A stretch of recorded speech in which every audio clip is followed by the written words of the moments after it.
Hello there again. Again. Anyway, um, this is my first net list video, so we're going to be having a look at a Bretonnian Exiles list.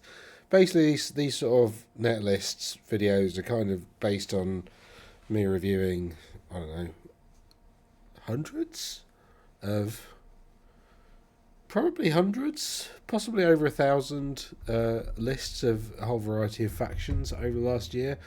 And it's kind of a bit of a commentary on the state of each individual faction. I thought I'd start off with the one that I think is probably top of the meta in terms of like the list that if you want to play Warhammer on not necessarily easy mode, but because I think Khemri, is kind of easy mode. Khemri's very forgiving. Like you can make mistakes with Khemri. The Exiles list that I'm about to show you, you've got to get stuff right, but if you do, it's very rewarding, or it seems to be anyway. So this is just an idea for a list. So what we've got is in fact I'll show you it on our website. So if you just go to Malign Musings and click on net lists, it's just a blog. We've got a Baron who's got you can play around with the vows as much as you like. You can keep the Knight's Vow or Exile's Vow. I don't think it makes much of a difference because the Exile's Vow gives you Stubborn and Veteran. Now,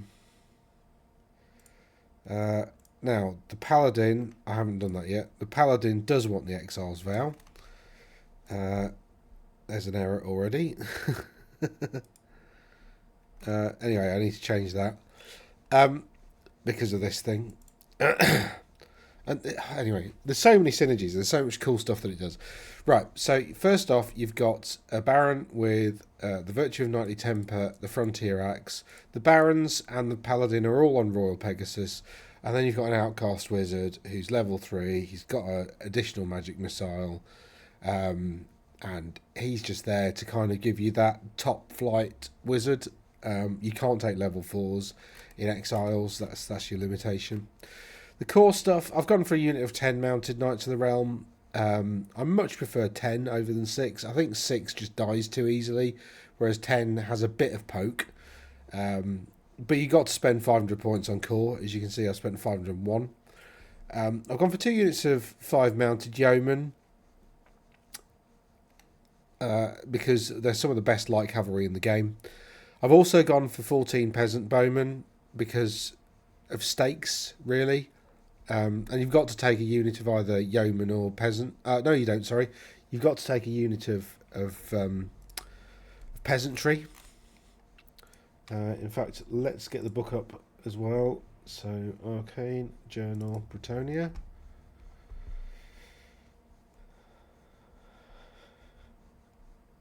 Is it that one? Where's the bloody... Oh, there it is. Right. Sorry, I've not got all my resources in place before pressing record. What a fool. What a foolish fool. Yeah, so you've got to have a unit of Knights of the Realm. You've got to have a unit of Peasant Bowmen, right? So what with those restrictions in mind, I've gone for 10 Knights of the Realm because I think 10 is way more effective than 6 and it's not that much more expensive. It doesn't change the manoeuvrability on the tabletop. I wonder actually if Warhol have got that right. Oh, bloody hell, they have, haven't they? Look at that. Right. What was I doing? Yes. So I've gone for 14 peasant bowmen. I've gone for 2 units of mounted yeomen because, again, they're some of the best light cavalry in the game. And given that they are essentially 16 points each, that's the same as a pistolier. They're just 10 times better than pistoliers. Special units, I've gone... Well, we've got 2 Bombards because Bombards are probably the best cannons in the game. I'll talk as to why in a sec. And then just got maximum Pegasus Knights. That's about it, really. One of them I gave the Banner of Chalon because this is the one that stops your opponent from standing and shooting at you, which is, quite useful. So that unit's slightly more expensive. But Pegasus Knights are great. You've got a Baron that goes with each of them, essentially. Or maybe sometimes you want the Baron outside. It depends what your opponent's got, really. We've got a Baron who's just got the virtue of heroism. So we're not spending too much on any of these characters. This one's the general, the one with the frontier axe and the virtue. This Baron is kind of a bit disposable in that one's going to go into probably a dragon for a whole variety of reasons. But let's talk you through the rules.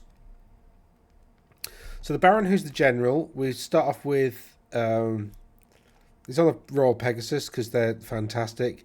Gives him an extra wound, gives him an extra toughness. So that's pretty good. If you look at his stat line already, that means he's toughness 5 and he's got 4 wounds. So 60 points for +1 toughness and +1 wound. That's not a bad... That's quite cheap. But what it also gives him is fly 10, a couple of stomp attacks, counter charge, first charge, swift stride, movement 8 if flying's not allowed, barding. Really, just 60 points is so cheap for all that you get for the Royal Peg. So I don't know why you wouldn't. Then, as well as that, I've given him the Virtue of Knightly Temper, which is expensive, but you get extra attacks D3 and hatred everybody. So you get to reroll your hits and you get D3 extra attacks. And then you combine that with a relatively... You could go Ogre Blade, I guess, if you wanted to. Or my preferred option, I mean, there are some points spare in the list. There's 20 points spare. So if you want to take this and add something for 20 points, I don't really care what the other 20 points are spent on, to be honest. Yeah, I won't do that. Frontier Axe is multiple wounds 2, which I would argue is better. This is better than the Ogre Blade, right? Well, Ogre Blade is one-handed, so you still get your shield. So in combat, this Baron is only saving on a 4-up because heavy, heavy armor and barding. But what he does get for that, is this amazing weapon, which is strength +2. So that's pretty good. So he's up to strength 6. AP 3, which is way better than the Ogre Blade. Well, of course it's magical, but it gets multiple wounds 2, which I would argue is better than D3 because you can spike D3. 2, however, is reliable. So you compare this at 30 points, right, to the Ogre Blade over here, which is more than double. Pales into comparison. Well, aside from the fact that the Ogre Blade is single-handed. You could take Sword of the Quest, which is, which you can use double-handed, but then it's only AP 2 and it's strike last. Like, there's the Sword of Heroes as well, which is just magical monster slayer.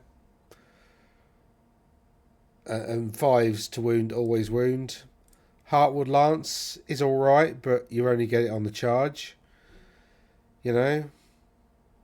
Which, yes, he's strength 7, AP 3 on the charge with an extra D3 attacks, and he is going to blend some stuff, but still, I can't see anything that, for 30 points, Frontier Axe is so good. So that's the general. We've then got another Baron, who has a lance, and we've given this one the Virtue of Heroism, which gives him Killing Blow and Monster Slayer. He's pretty much there. I really want to give him Paymaster's Coin as well. I can't make 5 points without, reducing something else. Maybe take away the Flame Strike Wand and give him Paymaster's Coin. Because basically what you want is a single 6 on your hit rolls. So 4 attacks. Weapon skill 6 means most things he's going to be hitting on 4s. Most monsters anyway. So 4s re-rolling, you probably end up with 3 hits instead of 2. And then you can 50-50 chance you get a 6, right? And if you get a 6 with Monster Slayer, that pretty much just kills the monster. Dead. So that's what he's there for a threat, though, because people will be more worried about. I mean, the chances of him actually rolling a 6 are actually quite small. But Killing Blow is also really useful just in general. And of course, Royal Pegasus for all the reasons I mentioned. So a couple of barons. Then we've got the Outcast Wizard, who is a pretty rubbishy wizard profile. For a high wizard with only 2 wounds, you know, anybody looks at him funny and he's going down. He's also got Untutored Arcanist, which is must roll an extra d6 and discard the highest, which means that he's more likely to blow up, I think. Is that the way round it works? I can't remember.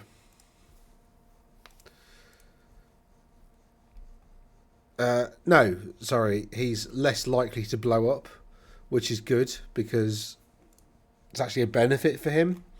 And then within Bretonnia we have the Flame Strike Wand, which casts Fireball from Battle Magic with a power level of 3.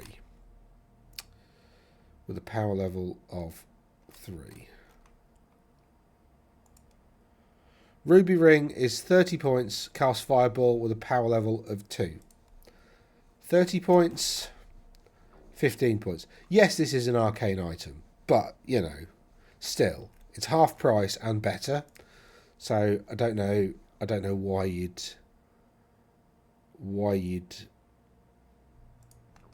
that is so rubbish. Why you'd not take it. So you get a free Fireball and then give him Battle Magic as well and hope for the whirligig of death and destruction. Then we've finally got the Paladin, which you can give a free Battle Standard Bearer upgrade to, because Bretonnians don't have enough advantages. They get a free BSB. We don't need to do anything with it. It's just a BSB. Aside from the fact we do want the Exiles Vow and we do want to take the Falconhorn of Fredemund. The Falconhorn of Fredemund is an auto-include in a Bretonnian army. If you have a Bretonnian army, you must take this item. Unless you know you're playing, like, I don't know, maybe Chaos Dwarves. But even so, they'll probably have a Lamassu, which you can screw up. Anyway, what this does is you pass a leadership test. And if it's passed, your enemy units... So during the command sub-phase, take a leadership test. If you pass, they can't use fly. Now, this is why you need the Exiles Vow, which is why it synergizes particularly with Exiles, because Exiles Vow gives you Veteran, and what Veteran does is it allows you to reroll any failed leadership test. So you're allowed to reroll the Falconhorn of Fredemund test, which means you're more likely than not going to turn off their flying for the entire, well, maybe not the first turn, but for the entire game.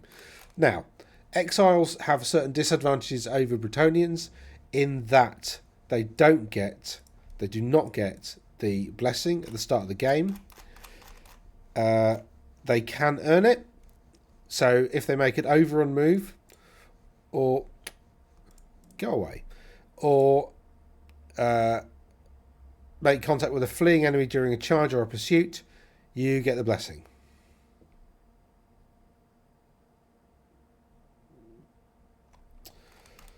So you can get it throughout the game. You can get it. Should a character with the blessing of the lady special rule kill an enemy character in a challenge, they and any unit they joined immediately get the benefits of the blessing of the lady. So, you know, they can get it. And to be honest, this unit's probably likely to.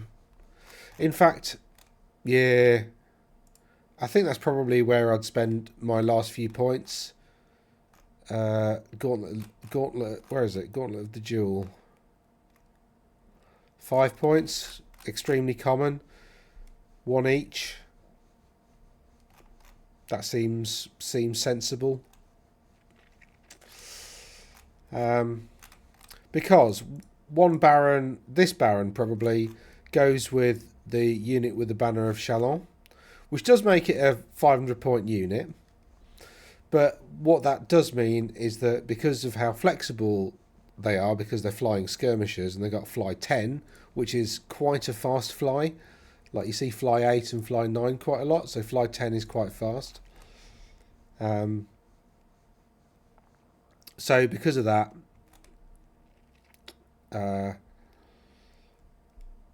these two will go together, and you kind of want it to charge into the enemy weak points and just kind of break them and sail through, and you want to more or less guarantee a challenge. So having a challenge that's not able to be refused is pretty good. And you want to be able to guarantee the charge anyway, and you kind of can. You could also decide to, instead of battle magic, you could go illusion. That's the other option, because illusion's got a spell that stops the opponent from charging. That's pretty useful. You could go for dark magic and hope for battle lust, so you can give a friendly unit frenzy and hatred, which, you know, could be pretty useful. Especially on the Baron with the virtue of heroism. So, you know, you are re-rolling hits but via a magic spell, and frenzy gives you an extra attack. So that's more likely to go off. In fact, you probably want to do that instead. So those are the characters. We've talked about their core. We've talked about a couple of unit Pegasus Knights, and then the Bombards. So why are Pegasus Knights so good, actually? Let's talk about that for starters.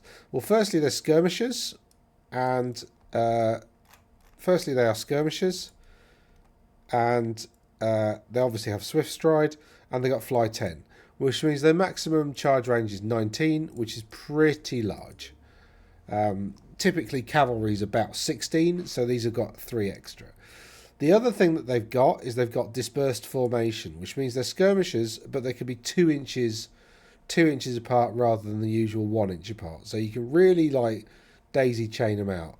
And because they've got 19-inch move, you're not really that worried about somebody charging a single flank.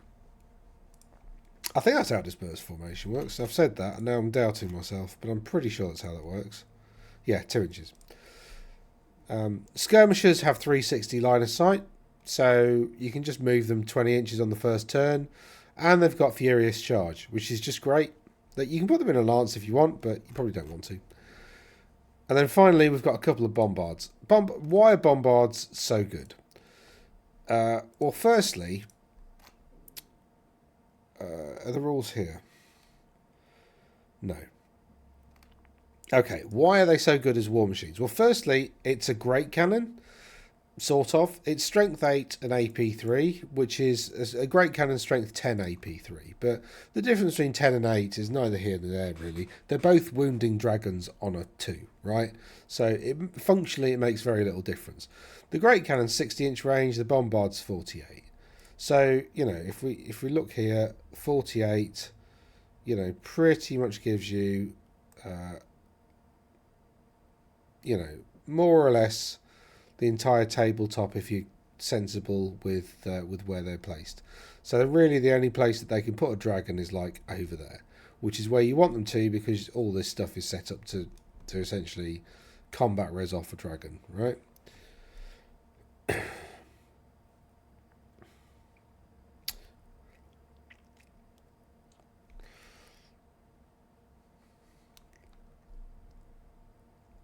Maybe.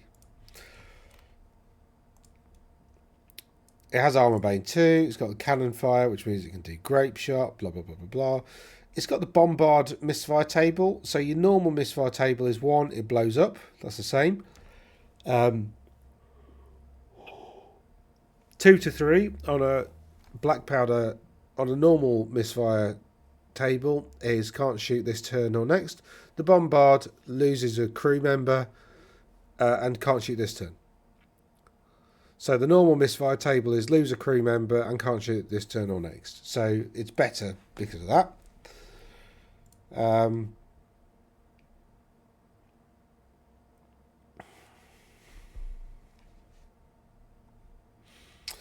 Or occasionally you get a boom, which means the weapon shoots this turn as if a 2 had been rolled rather than a misfire. However, it will take some time to right the topple gun. This weapon cannot shoot during the next round. So even like the best outcome is it fires this turn, but it can't shoot next turn. So it's super, super reliable for a cannon. And also it's got a multiple wound D3 plus 1. Remember, cannon is D3, a great cannon is D3 plus 1. So you could spike it and get like 4 wounds. You're at least going to get 2, which is really, really good. Really, really good. 2 of these hitting your opponent's, you know, big monster thing. It's possibly dead.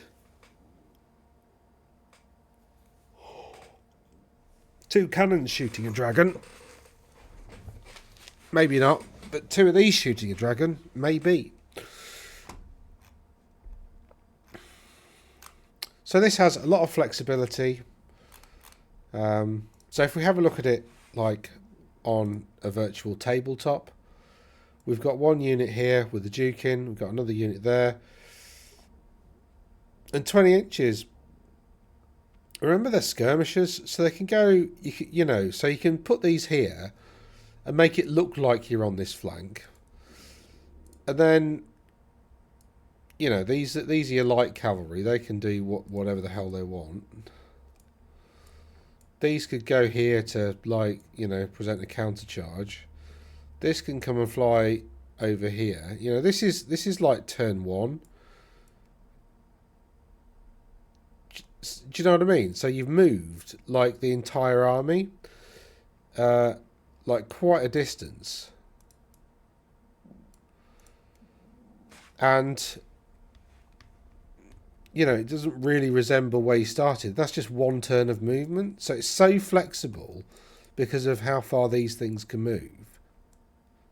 Like, sometimes you see people, like, put all their Pegasus Knights, like, right at the front on one flank.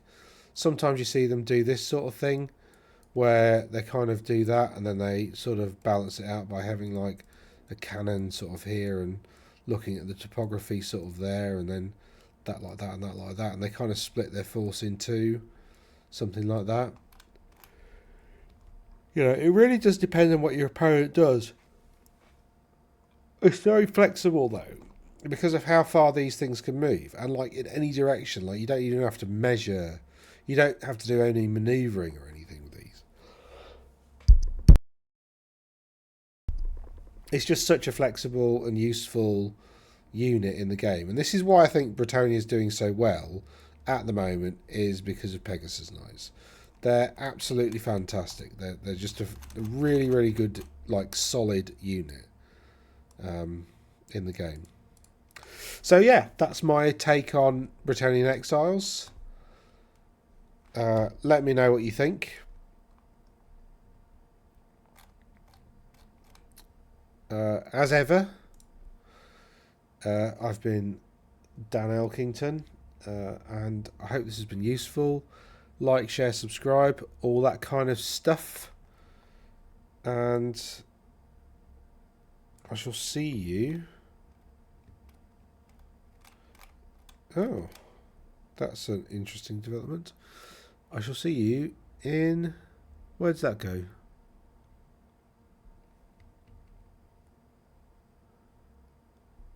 What the... It goes after heavy armour. Right, obviously that's not worked. Goodness gracious. There we go. I shall see you in the next one. Yeah, and actually, thinking about it, you want to give them the Gauntlet of the Duel, because that means that's a way of them getting... Right, let's just do that quickly, actually, before... so we want the Gauntlet of the Duel. That's what I'm going to spend my last few points on. Gauntlet of the Duel. There. They're not one use, are they? No. I mean... They've got, and this is the thing that sort of annoys me a little bit about Bretonnia, is they've got so much cool stuff that's really, really useful. And can we... Our first night can't have any... not fussed about him. Not fussed about him. So I've still got 10 points that I don't know what to spend it on.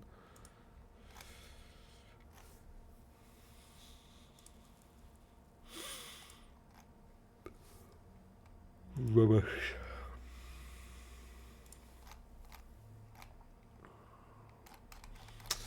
No, I don't really think, unless there's something that I want to spend on the wizard. Any arcane stuff? Anything else? Not really.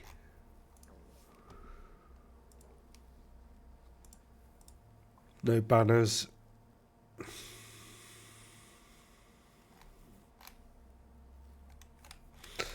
No, I've still got 10 points I want to spend on something, but I don't know what to. Yeah.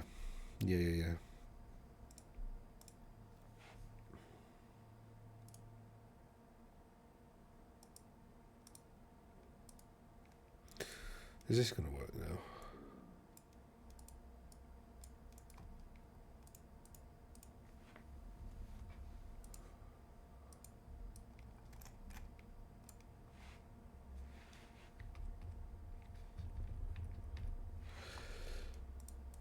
Oh, I don't know how to operate it.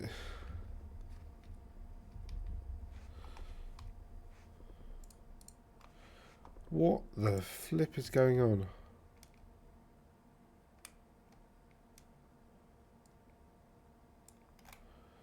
Oh, that's coming in a different format now.